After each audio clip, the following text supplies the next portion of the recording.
Grown men seen swinging in trees is evidence that the dreams of some children do come true. When I was 5, my father asked me what I wanted to be when I grew up, and I wanted to be Tarzan.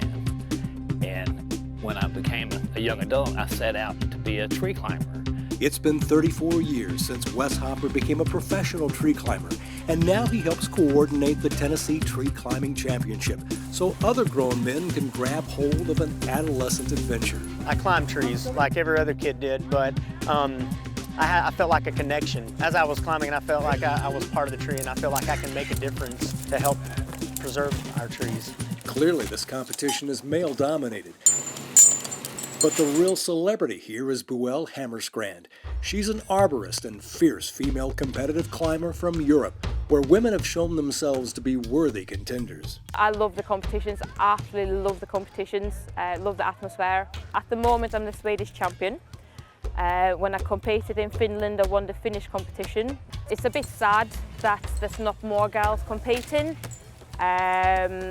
This is probably one of the first competitions I've been to where I've actually been the only female competitor. The climbing championships fuel the adrenaline rush for climbers and serve as a recruiting tool for men and women. There's a real need for more people to join this profession. We want people to know that that there is a difference between an arborist and someone that's not trained in tree care. It doesn't matter what gender you are. Trees don't care. They do not care if you're a man or a woman.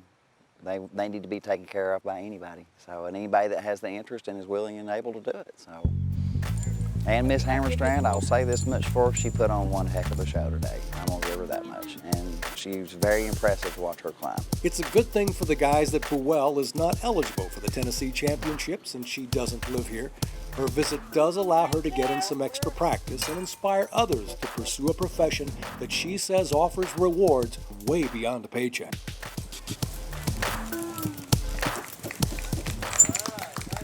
I love the people in the industry. It's like you got your blood family and you got your tree family. You can travel across the world. Like today, as we look around, everybody's here, they're like a big family. That's what it's all about. It's a complete family of tree climbers.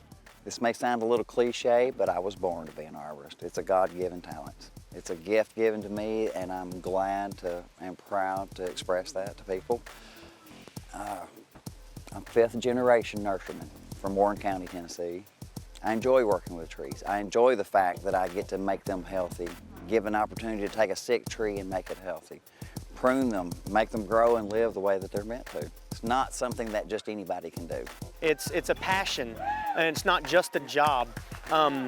You know, without trees, we don't live, you know. I mean, it's up to us to take care of the trees and preserve them. The tree climbing competition is a reflection of that kind of intensity and a desire to share the passion they have for preservation.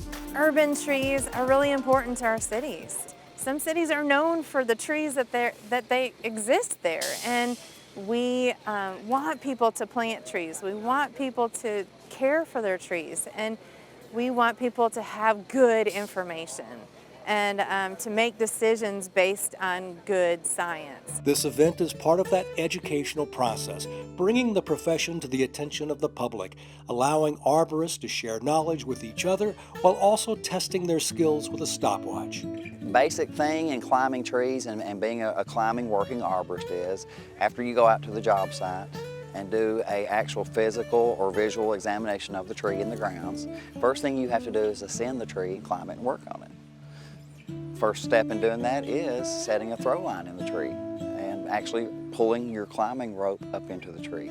It is basically based on a competitor or climber's ability to hit a crotch or a branch and be able to actually set a line in that tree at that time. The next event would be ascending the tree. If you notice that we have the footlock event. And the footlock event is one of the methods of us ascending into the canopy.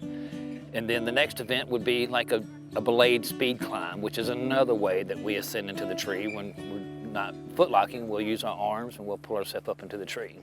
The work climb event is starting at the top of the tree, working your way down to the base, hitting targets on the way down, and it does simulate a day on the job site.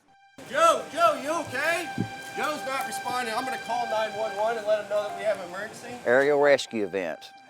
Climbers, competitors, whoever, even on the normal daily job site, get hurt. We work aloft, and occasionally a branch may break, or we could have heat stroke. It could be like our scenario today was the climber was diabetic and passed out in the tree.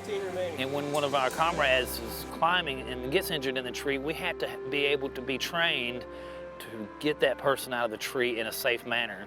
And we also have to do it without creating a second victim. So it requires lots of skill.